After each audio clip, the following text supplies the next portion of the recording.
we had a big day. Today's matchup marked Ohio's third game this season with over 300 rushing yards as a team. With Parker Navarro, C.A. Bangura, and Duncan Bruin scoring 2 rushing touchdowns apiece, today's game marks the first time since 2018 that 3 Bobcats scored multiple rushing touchdowns in a game. Additionally, it is the second time this season we scored 6 rushing touchdowns in a game. This victory marked Ohio's 6th home win of the season. Since 2022, the Bobcats are 23-1 at home. They own a 13 home game winning streak.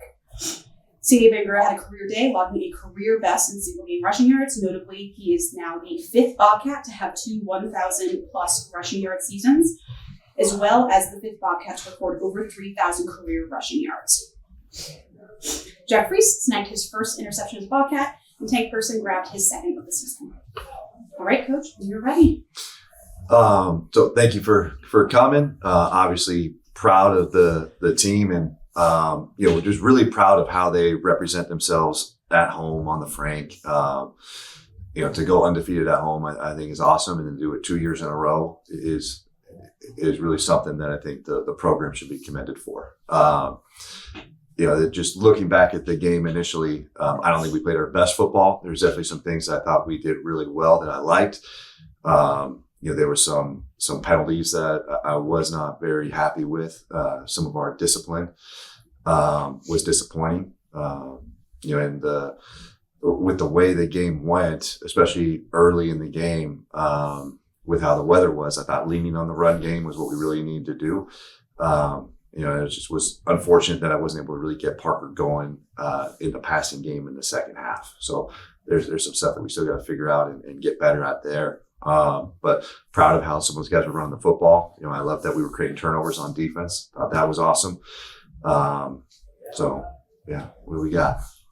Andrew Bowe at WAB, you talk all the time about finishing the game, running the football, and being able to finish with the ball in your hands. Yeah. And just how proud are you of your 2 running backs and Parker as well, just to be able to have really productive nights and all 3 of them get in the end zone twice. Yeah, very collective effort. And on top of it, the offensive line and the tight ends, there weren't a lot of negative rushes, which is a real reflection on them being targeted correctly and getting movement. I think CA is playing some really good football right now. I think he's seeing things well. He's playing very physical. You see flashes of what Duncan has the ability to do. There was an extremely physical finish in the fourth quarter that he had. And then obviously hurdling the defender is impressive. So his ability to play really tough, then also be explosive, is a real great combination. So, we're excited for his future as a Bobcat. No, Mike. Oh, sorry. Shut it with the post, Coach. Obviously, a couple of rain delays, weather delays, pretty wild game. Just how do you think your team dealt with the delays, and especially in the locker room coming out?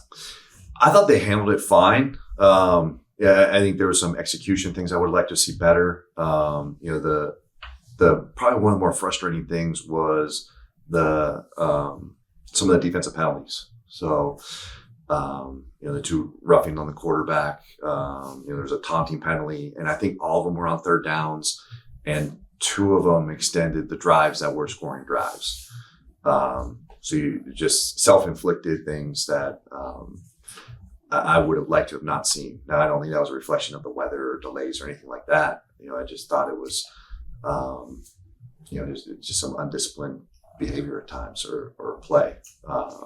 But aside from that, I didn't think that it really affected our guys mentally. I thought they handled it well. I thought the staff handled it well. We were able to midstream adjust and, kind of go with the flow on it. Cam Robertson with the Athens Messenger. The first 2 drives, defense gives up nearly 100 yards, but from that point on, you guys forced 3 turnover rundowns, and I think you held them to under 125 for the rest of the game from that point. What did you like from the response there from the defense after a somewhat slow start? Yeah, when they're able to stop the run on early downs and force them into longer yardage, they play really well. And I think our defense has kind of been that way throughout the year, where it's taken them a drive or 2 to kind of settle into to the flow of the game or how they're playing. And I think that they respond fairly well. We need to keep figuring out how to get pass rush with 4 guys. I think that's something that's got to continue to help us to be better at on third downs. Ethan Sargent, Twin Media Sports. UMass played 3 different quarterbacks tonight. Obviously, the starter gets knocked out early with that injury, and then the second guy comes in, and then the third guy comes in. How do you, as a staff, and then your defense as a whole, how do you think they reacted to having to face basically three different scouting reports? Yeah, they handled it fine. All 3 had played throughout the season, so there was film on all of them. We kind of were aware of what their ability was. None of them really, I would say, had a real different game to them. There wasn't one that was like a extremely dynamic rusher where it was going to really change how they played or the calls that they were making. So because of that, I don't think it really affected our plan or attack by quarterback. And then when you look at how this senior class really, has lost 1 game on this field for the majority of them over the course of their careers. Yeah. What do you think it is about Peden, about the Frank, that just makes them play at the level that they do on this field? They just don't lose. Yeah, I think there's a lot that goes with the culture of the program of, how we get our guys to play really hard. I think they care about each other. I think the fans that we do get at our games, I think brings a lot of great energy for our players. And I think it makes it an atmosphere that's really fun to be a part of and a challenging place to play. UMass comes down, they score on their first drive of the second half. And it's a 7-point game at that point. What are you telling your team? Is there anything you're saying to them in that moment to kind of settle them back down and kind of keep focused on the goal of winning? Just that we need to respond on offense in the next drive. That was it. Yeah, I think you don't want to panic in those kinds of situations. So you want to be, calm and collective and just, the task at hand. And for us, that was executing and playing physical on offense. Brian for WAD. What did you tell your team, about just energy and the tenacity, knowing that, maybe the Frank wasn't going to be as packed tonight? Really didn't have to address it. I don't think we were anticipating the rain to be as bad as it was, and surely weren't anticipating there was no real reports of lightning until right before the game. So I think we knew the crowd would be affected, but I didn't think it was going to be affected as bad as it was with as much rain as we had. So it really wasn't addressed, and I think we discussed enough about making things about us and how we establish the energy ourselves, and we were going to feed off each other and how we play. That it didn't need to be a major message. Coach, obviously this is 2 straight weeks now. The passing game was kind of struggling. I know the weather was tough tonight and the run game was going, but from your perspective, what have some of the challenges been throwing the ball? Yeah, today it was the first half playing in a downpour. Makes it a little challenging. When we had some opportunities in the second half, I didn't think Parker executed great at times. And then by the time we got to the fourth quarter, we were just trying to run it out and dominate the clock and, finish the game kind of the way that we like to. So I'm not necessarily panicking about it, but I didn't think that we performed when we had our opportunities the way that we should either. Last 2. I asked you about it last week, going for it on 4th down. You guys went for it on 4th down 5 times tonight. You're 3 for 5, 6 for 13 on 3rd down. Just kind of what went into the aggressiveness again tonight, and then just kind of what did you think of the ability to convert on those 3rd and 4th down opportunities? Yeah, just in a game like that, in those elements, you'd always know how many drives you're going to get, so you want to capitalize on them when you get your opportunities. Most of those 4th downs were, I think, in makeable situations and in right scenarios. The only one that I kind of look back and question was at the end of the half, going for it kind of around midfield, and there was just bad execution on the play, which was why it wasn't converted. But that was a situation that, hindsight, maybe should have punt. I don't know. But, I think I have a lot of faith in our players that they're going to play at a high level and they're going to be able to convert when we give them opportunities. And I like to play that way. I like to be a little more aggressive in those situations. You head now into another one of these little mini buys where you've got about a week and a half until you play at Buffalo next Friday. What's the messaging going to be like? Everything's still in front of this team. Detroit's still in play. Everything you guys have worked for is still in play. So what is the kind of message and momentum that your team can take from this one heading towards Buffalo next Friday? Yeah, it's continuing to take away any external factors from our mentality and keep focusing on how we can play our best football as a team.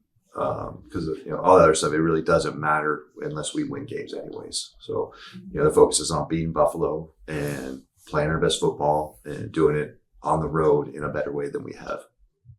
Ciabanger also had a career day with a career high in single game rushing yards. Notably, he became the 5th Bobcat to have 2 1,000 plus rushing yard seasons, as well as the 5th Bobcat to record over 3,000 career rushing yards. And Jack recorded his first interception. Yes, sir. Questions? Overdue. Andrew Goldway, WB, for any of you guys, obviously there was a lot going on with the weather and then halftime getting shifted. Just how do you guys feel as a group you handled all the chaos that was going on? I just think when adversity hits, you just gotta do what the game plan was, and we knew it coming in. We're gonna be a lot of running the ball, and we're have to defend the run a lot. So that's just what we stuck to. And the second half cleared up a little bit, but there was still a lot of running this game, and we played hard on defense, and the offense did an incredible job. They ran the ball unbelievably well, so that really was awesome. Charlie, with the post Parker for you, the last 2 weeks you really got the ground game going through leg. Just what do you think is kind of contributed to that, and how are you feeling about running the ball right now? Yeah, and I feel good. The O-line, they blocked their butts off. I think they're doing a great job up front. I think play calling's been great, just to get the right stuff called, and I think that's where the credit should be due.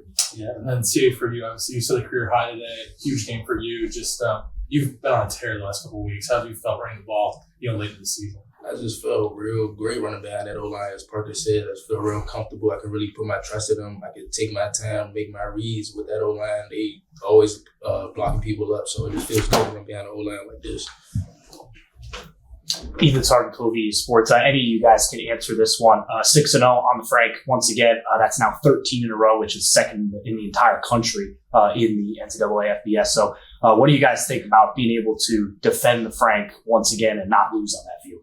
It's just something that we preach around here. It's like we don't lose on the Frank. Something we take pride in. Any new guys with the portal nowadays, we gotta tell them how it is, and we defend home. And it's nice to have the seniors this last game as a team here win like that and run the ball for over 300 something yards. So props to offense. Defense played a good game as well. CA, for you, obviously you had 3,000 yards down to your career at Ohio, 2,000 yard seasons, joining some elite company here. Just what does that mean to you to kind of go down as one of the great running backs in this program's history? All glory to God and all the supporters and all my family at home, everybody that just kept pushing me. It was some crazy times, but being able to get through and keep talking to God and keep talking to my mom, my number one supporter, just being able to keep getting out on the field and just keep pushing each and every day, workouts, everything. It means a lot. We put in a lot of work. My guys in front of me put in a lot of work. I put in a lot of work with this whole team. So to do this here back in Ohio, it feels great in front of the best fans, and if not the MAC and the whole nation, it feels great. Cam Robertson with the Athens Messenger. Jack, first interception for you tonight. Can you just run me through that play, and then obviously how the defense kind of bounced back after letting that opening drive touchdown from UMass? Yeah, for sure. On that play, man, we just only repped all week, trying to pollute my eyes, just kind of shaping back in coverage, knowing what's coming. Coaches did a great job repping it out and let me see it this week in practice. And defense, man, we just after the first drive we tightened up. We said this isn't how this game's going to go. Kind of set the tone after that, and really just didn't let the implications of the first drive affect the rest of the game. Charlie, for you, obviously you're a freshman now. You've been stepping up big time with all the injuries in the linebacker room. Just how comfortable would you say you have been progressing throughout your freshman year? Yeah, it's been great. Obviously, the coaches do a wonderful job during practice to give me great looks and get me prepared. So every single game I came into, I felt great and I felt prepared. And, I just had next man up mentality. When my time came, I was ready to step up and I was ready to go. And that's just how it's been. It's unfortunate with those guys that go on down, but we just got to keep pushing, keep persevering, and got to do what I got to do. Parker, you've been with this program for so long now, and this was your last game at Pete Stadium. Kind of take me through the emotions of what it's kind of been like over these last couple games to, keep putting this uniform on. You've got at least 2 more opportunities, maybe more to do that. Just take me through how you've kind of been going through the emotions over the last couple of weeks. Yeah, it's definitely been a little emotional. Just having spent so much time here. It's been such a privilege to represent this school. And I definitely tonight was a special night for me just to be on the Franklin last time. And something I'll cherish and remember forever. Just so blessed to have the opportunity to be here. So blessed that this coaching staff found me and that just had the opportunity I did. So it's just a ton of emotion, but very, very much just gratitude.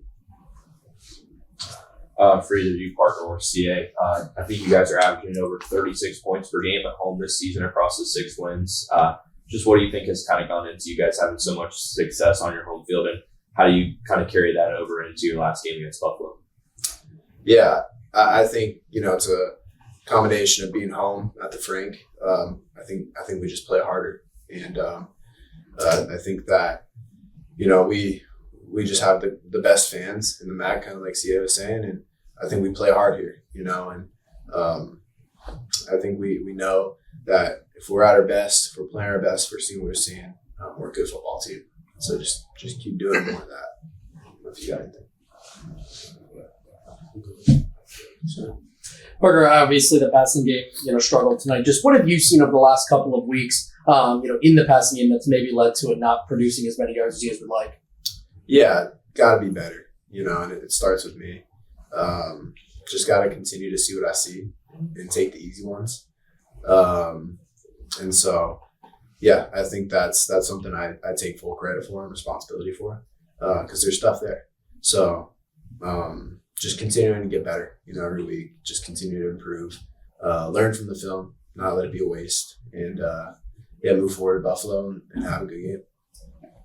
Yeah, he's still the best quarterback in the MAC. Mm-hmm. Jack, what have you seen from Charlie over the course of him jumping in? We mentioned the injuries already, but what have you seen from his development over the course of the season? Yeah, it's unheard of to see a true freshman come in like he's done and really communicate with the whole defense. He's a Mike linebacker, so he tells the D-line what to do, where the pressure's coming from.